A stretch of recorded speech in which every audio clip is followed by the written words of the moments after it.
क्रांति में आज हम बात 150 से 200 साल पहले की करेंगे, जब केरल की महिलाओं को अपना स्तन ढकने के लिए भी टैक्स देना पड़ता था। जी हाँ, ये वो वक्त था जब केरल का समाज सामंतवाद की चक्की में बुरी तरह पिस रहा था। केरल तब त्रावणकोर की रियासत का हिस्सा था। समाज में जातियां खानों की तरह बटी हुई थी। जातिवाद और अमीरी गरीबी का विभाजन बड़ा क्रूर और विभत्स था। त्रावणकोर का राजा निचली जातियों के लोगों पर बड़ी सख्ती और क्रूरता से टैक्स पर टैक्स लादे जा रहा था। केरल के त्रावणकोर के शासन काल में निचली जाति की महिलाओं को कमर से ऊपर के बदन को कपड़ों से ढकने का अधिकार ही नहीं था, यानी उन्हें अपना ब्रेस्ट खुले ही रखना होता था। ये महिलाएं अर्धनग्न अवस्था में न रहकर यदि कपड़े से अपना स्तन ढकती तो इसके लिए उन्हें ब्रेस्ट टैक्स देना होता था, जिसे तब मूला करम कहते थे। ये बात और ज्यादा शर्मिंदा करने वाली है कि ये ब्रेस्ट टैक्स महिलाओं के स्तन के आकार पर लिया जाता था। स्तन का आकार जितना बड़ा, टैक्स उतना ही अधिक होता था। वास्तव में ब्रेस्ट टैक्स निचली जाति की महिलाओं के लिए अपमानजनक था, क्योंकि इस कारण दूसरों के बीच सम्मान पूर्वक जीने के अधिकार से वो वंचित थी। ब्रेस्ट टैक्स उनकी गरिमा और गोपनीयता पर हमला था।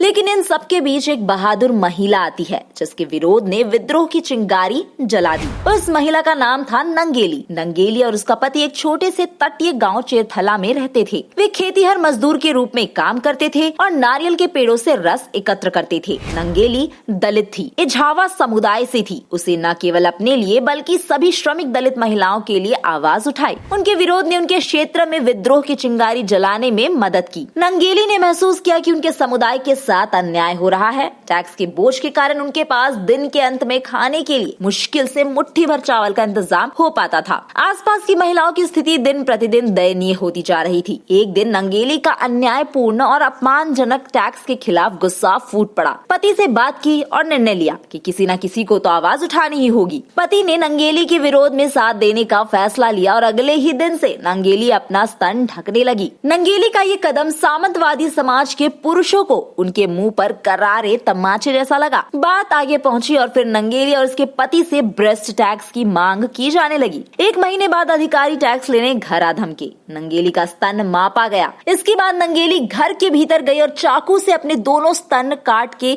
पत्ते पर लेकर बाहर आई। टैक्स अधिकारी के होश उड़ गए। वे डर कर भाग गए। कुछ देर बाद ही नंगेली की मृत्यु भी हो गई। लेकिन उनके इस साहसिक कदम ने तब तक समाज की अन्य महिलाओं को हिम्मत दे दी। 26 जुलाई 1859 को राजा के एक आदेश के जरिए महिलाओं के ऊपरी वस्त्र न पहनने के कानून को बदल दिया गया और इस तरह नंगेली के बलिदान से महिलाओं ने अपना हक छीन कर हासिल किया। अजीब लग सकता है, पर केरल जैसे प्रगतिशील माने जाने वाले राज्य में भी महिलाओं को अंग वस्त्र या ब्लाउज पहनने का हक पाने के लिए 50 साल से भी ज्यादा समय का संघर्ष करना पड़ा है। क्रांति के इस वीडियो में फिलहाल इतना ही। आपको कैसा लगा ये वीडियो हमें कमेंट करके जरूर बताएं। साथ ही वीडियो को अधिक से अधिक लाइक और शेयर जरूर करें।